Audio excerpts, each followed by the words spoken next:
And welcome to this special edition of Hannity, the Unhinged Left. The Democrats, they put politics over the public yet again. All week long, we saw example after example of this. Democrats are on the wrong side of every major single issue the country is facing right now. Now, despite President Trump's successful crackdown on crime in D.C., it's paying massive dividends. The left, they are resisting any and all efforts from President Trump to control crime in other cities like Chicago, like New York. For example, Labor Day weekend, Chicago, 58 people shot, 8 were killed. But still, the state's liberal leaders, they are refusing any and all opportunities to work with the president to make their city safer. Instead, they spent the last week in full-blown meltdown mode, screaming about Donald Trump and his efforts to crack down on Chicago's crime, something they have failed miserably at. That's keeping people safe and secure. Now, take a look at their worst moments of the week. Take a look.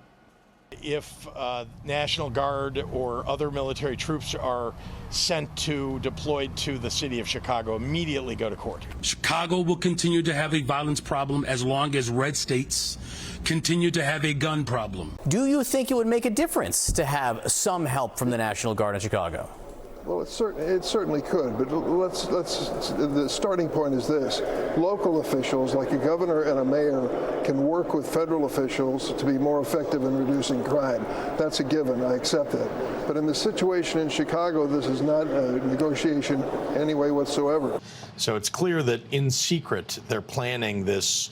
Well, it's an invasion with U.S. troops if they, in fact, do that. Are you prepared to defend this land that was built by slaves, a land that was built by indigenous people?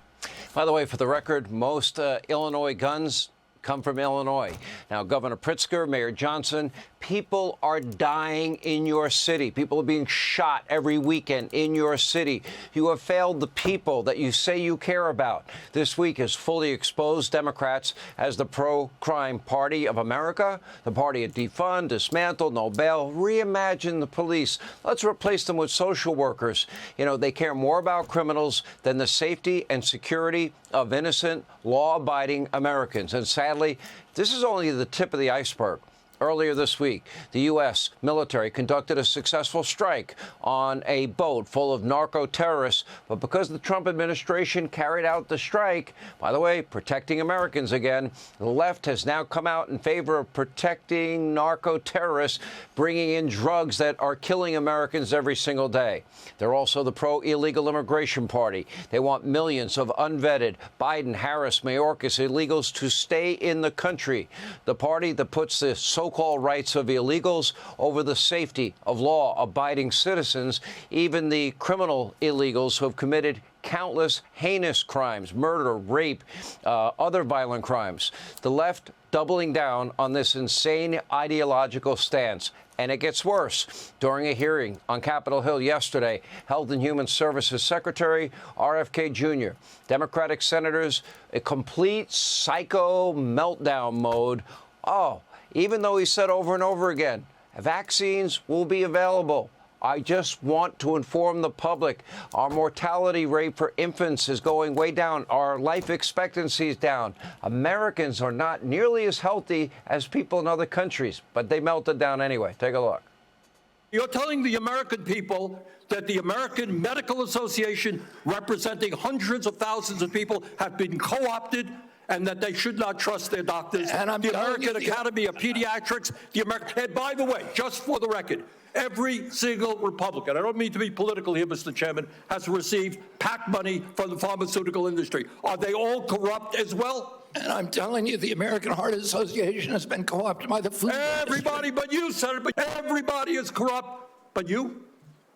Is that what we're looking at? I don't think so. And I think the issue now... I don't even know what you're talking about. Most Americans will be able to get it from their pharmacy for free. The question is everyone who wants it. That was your promise. I know I didn't. I never promised that I was going to recommend products for which there is no indication. When you said... And I know you've taken $855,000 from pharmaceutical companies, Senator.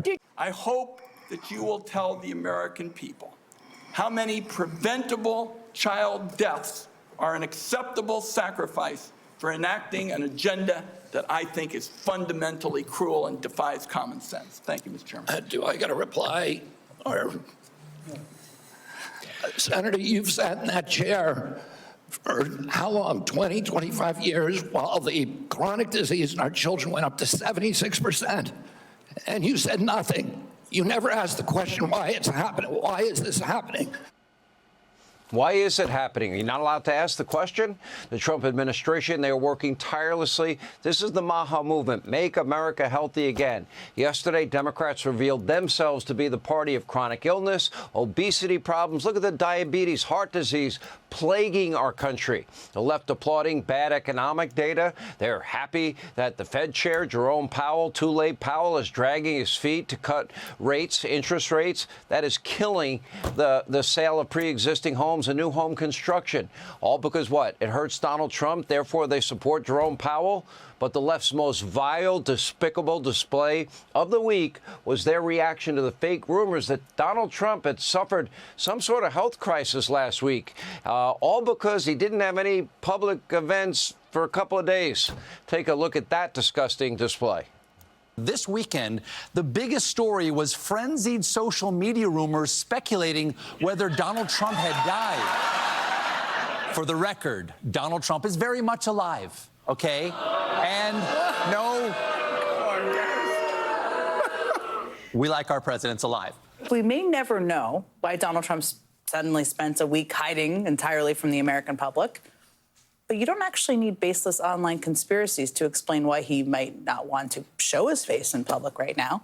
Donald Trump will never die. Forget it. He's like Dracula. He's going to keep sucking the life out of us forever. The last few days you woke up thinking there might be news. Just saying. Just saying. There will be news sometime. Just so you know, there will be news. Oh, there'll be plenty of news sometime. Anyway, the left has become completely unhinged. If it wasn't so serious, it's comical. They're wrong on every major issue of our time. Pro-crime, pro-illegal immigration, supporting the rights of men to play women's sports and share locker rooms, playing fields with women. Now they're pro-narco-terrorists. Don't kill the terrorists. That would be bad. You know, the people that are bringing drugs, killing Americans into our country, pro-chronic illness? Really? We can't re-examine our healthcare system and see if maybe we can live a little bit longer and a little healthier, hoping and praying for bad economic data simply because they're blinded by rage and hatred for all things Donald Trump, doubling, tripling down on dumb, dumber, and stupid and crazy. But their resistance is not slowing down President Trump from doing what is right for you. Earlier today, the president announced he is renaming the Department of Defense to its original name, the Department of War. Meanwhile, Homeland Security investigations announced the largest single-site operation they have carried out, arresting 475 illegals during a raid at a Hyundai electric car battery factory in Georgia, and the administration's crackdown on illegal immigration, insane sanctuary city policies is only ramping up. Yesterday, the DOJ announcing a lawsuit against Boston Mayor Michelle Wu over that city's sanctuary city policy and status. And meanwhile, the Trump administration's effort to reduce crime in D.C., it's paying massive dividends. As director of the FBI, Kash Patel, announced more than 1,800 arrests have been made. And also breaking tonight, the D.C. police, DOJ, announcing the arrests of 2 suspects charged with the murder of a Capitol Hill intern earlier this summer. Hey, Sean Hannity here. Hey, click here to subscribe to Fox News YouTube page and catch our hottest interviews and most compelling analysis. You will not get it anywhere else.